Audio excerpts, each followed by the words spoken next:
नमस्कार, स्वागत है आप सभी का महर्षि गौतम ऑनलाइन स्कूल में। आज हम क्षितिज भाग 1 कक्षा 10 की जो पुस्तक है उसके अंतर्गत हम आज का पहला चैप्टर सूरदास का अध्ययन करेंगे। देखिए, सबसे पहले कभी भी जब हम काव्य खंड पढ़ते हैं या गद्य खंड पढ़ते हैं तो उसका जो है लेखक और कवि परिचय करना आवश्यक होता है। तो चलिए आज हम शुरुआत करते हैं पहले अध्याय से सूरदास के। तो सूरदास के बारे में हम जो जानेंगे उसके बारे में हम देखते हैं कि सूरदास का जन्म, देखिए हमें ये पता है सूरदास का जन्म जो है 1478 में माना जाता है, परंतु ये जो तिथियां हैं और इनका जन्म स्थान जो है इन दोनों के बारे में क्या बना हुआ, विवाद बना हुआ है। प्रत्येक व्यक्ति यानी प्रत्येक जो विद्वान हैं उन विद्वानों का मत जो है इसमें अलग अलग दिया गया है। दो मान्यता इनकी मानी जाती हैं। सूरदास का जन्म 1478 में माना जाता है। एक मान्यता के अनुसार उनका जन्म कहाँ माना जाता है, मथुरा में माना जाता है, और दूसरी मान्यता के अनुसार कहाँ माना जाता है, दिल्ली के पास सिही में इनका जन्म स्थान माना जाता है। ये तो हो गए इनके जन्म और उनकी तिथि के बारे में। इसके पश्चात देखिए, महाप्रभु वल्लभाचार्य के शिष्य सूरदास अष्टछाप के कवियों में सर्वाधिक प्रसिद्ध है। अर्थात कहने का मतलब यह है कि जो महाप्रभु, देखिए जो महाप्रभु शब्द है यह वल्लभाचार्य की उपाधि थी। क्या थी, वल्लभाचार्य की उपाधि थी। इसके अंतर्गत जो सूरदास के गुरु का नाम क्या सामने आया, हमारे वल्लभाचार्य, यानी कि जो वल्लभाचार्य हैं वो सूरदास जी के या गुरु थे। और अष्टछाप, अष्टछाप का मतलब होता है कि वल्लभाचार्य और विठल दास जी के जो क्या है 8 शिष्य थे। उन 8 शिष्यों में सबसे ऊपर और सबसे प्रिय जो शिष्य थे वो कौन थे, सूरदास जी थे। अब इसके बाद में मथुरा और वृंदावन के बीच गौ घाट पर रहते थे वे, कौन, जो सूरदास जी हैं, और श्रीनाथ जी के मंदिर में भजन कीर्तन करते थे। सन 1583 में पारसौली में उनका निधन हुआ। सूरदास जी का जो निधन है 1583 में पारसौली के निकट हुआ। उन्होंने 3 ग्रंथ लिखे। किसने, सूरदास जी ने 3 ग्रंथ लिखे। बहुत ही अच्छे अच्छे पद हैं उनके। उनके 3 ग्रंथ कौन कौन से हैं, सूर सागर, साहित्य लहरी और सुर सारावली। क्या है, सूर सागर, साहित्य लहरी, सुर सारावली में सूर सागर सबसे ज्यादा लोकप्रिय ग्रंथ माना गया है इनका।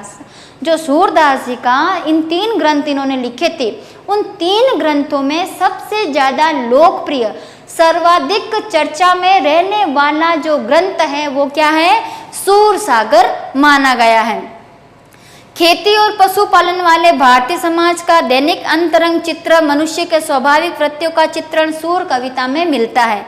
सूर वात्सल्य और श्रृंगार के श्रेष्ठ कवि माने जाते हैं। किसके कवि माने जाते हैं, वात्सल्य और श्रृंगार के। कृष्ण और गोपियों का जो प्रेम है, कृष्ण और गोपियों का प्रेम है, यह महज एक मानवीय प्रेम न होकर के क्या है, आत्मिक प्रेम है। क्या है, आत्मिक प्रेम है। इसमें सूर ने मानव प्रेम की गौरव गाथा के माध्यम से क्या किया है, सामान्य मनुष्यों को हीनता के बोध से मुक्त करा, यानी कि छोटपन के जो बोध होता है उनके इस ज्ञान से उन्हें क्या किया है, मुक्त किया है। अब इसके अंतर्गत आप देखिए जो उनकी कविता है वो किस भाषा में लिखी गई है, ब्रज भाषा में। ज़्यादातर उनके पद के कौन सी भाषा में है, ब्रज भाषा में। क्यों, क्योंकि वे अधिकतर कहाँ रहते थे, वृंदावन की गलियों में ही निवास करते थे, वृंदावन के गौ घाट पर निवास करते थे।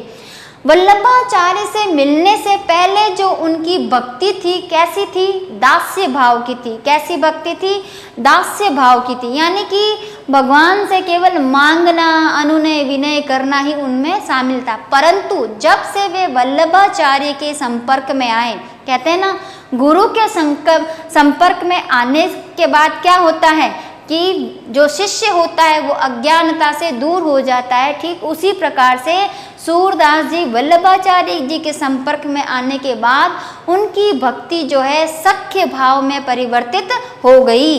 कैसे भाव में, सख्य भाव में परिवर्तित हो गई। इनके लोकगीतों की परंपरा की सबसे सर्वाधिक कड़ी रही है। यहाँ पर जो हम पढ़ेंगे सूर सागर का भाग हम पढ़ेंगे, जो हम क्षितिज भाग है अपना, उसके अंतर्गत जो अध्याय लिया गया है, उस अध्याय में अधिकतर जो सारे पद हैं वो सूर सागर के ग्रंथ से लिए गए हैं। और उसमें से जो भ्रमर गीत के कितने पद लिए गए हैं? 4 पद लिए गए हैं। कितने पद लिए गए हैं? 4 पद लिए गए हैं। यहाँ पर भ्रमर गीत का अर्थ क्या है, सबसे पहले आप ये समझिए। देखिए, पहले समय में क्या होता था कि जो औरतें थीं वे पर पुरुष से वार्ता नहीं करती थी। इसमें जब मथुरा जब है कृष्ण चले जाते हैं और गोपियाँ विरह में रोती रहती हैं, तो कृष्ण ने जो है अपने मित्र, परम मित्र उद्धव को जो है ब्रज भेजा कि जाओ उद्धव, तुम उन गोपियों को समझाओ कि वह इस प्रकार से रुदन न किया करें। उन्हें तुम भी अपने ही ज्ञानवान हो, जैसे तुम ज्ञानवान हो वैसे ही उन्हें भी अपने ज्ञान का पाठ पढ़ाओ। तो उद्धव ने कहा ठीक है, मैं जाता हूँ। तब उस समय जो है उद्धव अपने साथ जाते हैं और वैसा ही उनका रंग रूप होता है, उनका वस्त्र के पहनने का जो तरीका होता है वैसा श्री कृष्ण के समान ही होता है। तो जब दूर से गोपियों ने देखा कि उद्धव आ रहे, लेकिन उन्हें दूर से क्या लगा कि कृष्ण आ रहे, मानो कृष्ण आ रहे हैं, तो वे दौड़ी दौड़ी आगे गई। लेकिन जैसे ही सामने जाती है पता चलता है ये तो हमारे कृष्ण नहीं है, ये तो कोई और है। तब उन्होंने जो है कहा कि तुम कौन हो हमारे कृष्ण के जैसे रंग रूप का दिखने वाले? तो उन्होंने कहा कि मैं मथुरा से आया हूँ और मुझे कृष्ण ने भेजा है। जब उन्हें पता चलता है कि यह तो हमें क्या कर रहा है, निर्गुण बातें सिखा रहा है, तो उन्हें गुस्सा आ जाता है। वो कहते हैं हम पर पुरुष से बातें नहीं करती। तभी उड़ता उड़ता कहीं से एक भ्रमर जो आता है, जो उनके चरणों के पास बैठ जाता है।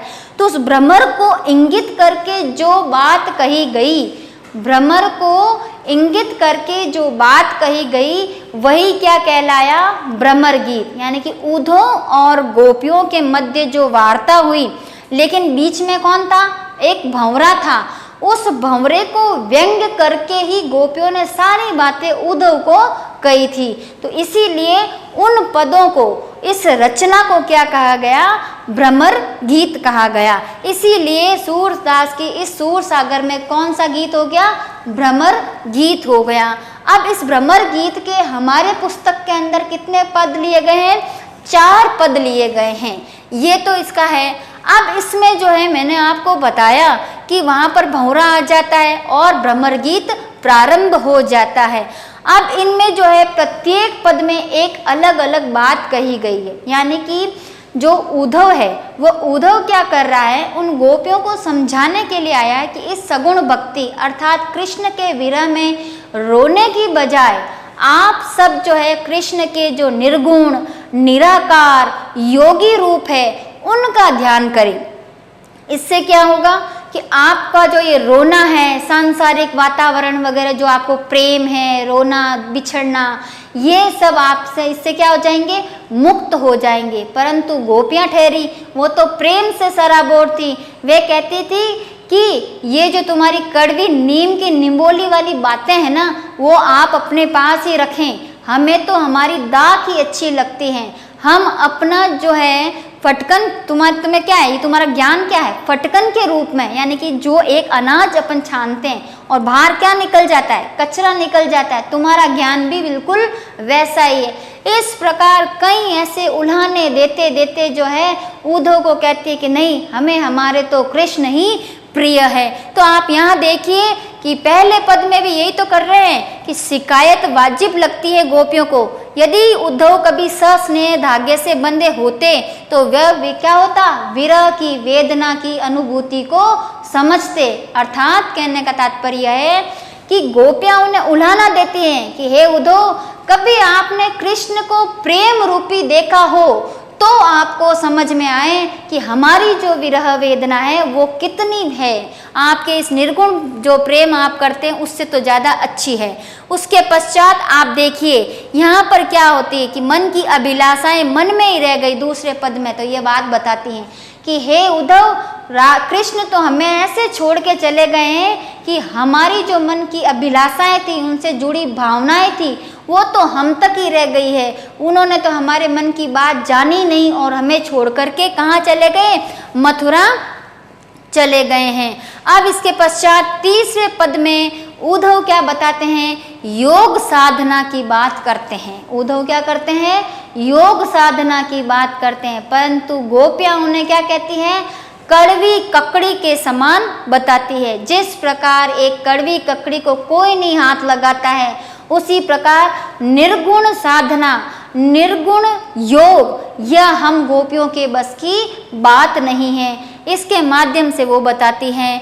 चौथे पद में उद्धव को ताना मारती है। इसमें 4 पद दिए हुए, प्रत्येक पद की एक अलग अलग व्याख्या है।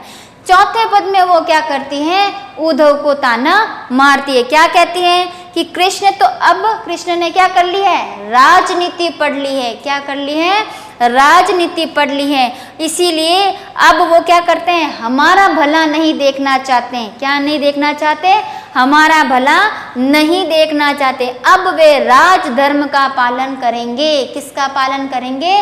राजधर्म का, अर्थात प्रजा के हित की बात को ज्यादा सुनेंगे।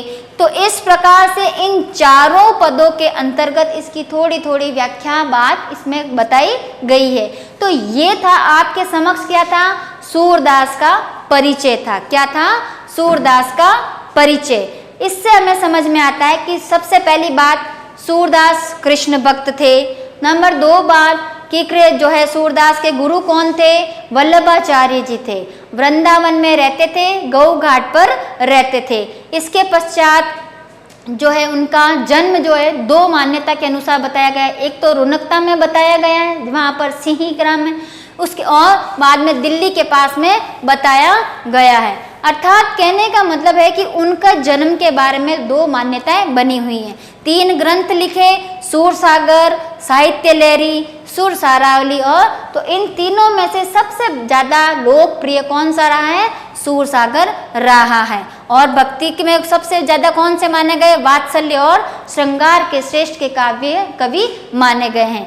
तो ये जो है आपका सूरदास का जो पहला है, ये परिचय आपका आज आपके समक्ष मैंने प्रस्तुत किया। आशा करती हूँ आपको बहुत अच्छे से समझ में आएगा और भी आप ध्यान से पढ़िए। ठीक है, ये है आपका पहला पाठ है ये, और अब हम अगला पाठ करेंगे। धन्यवाद।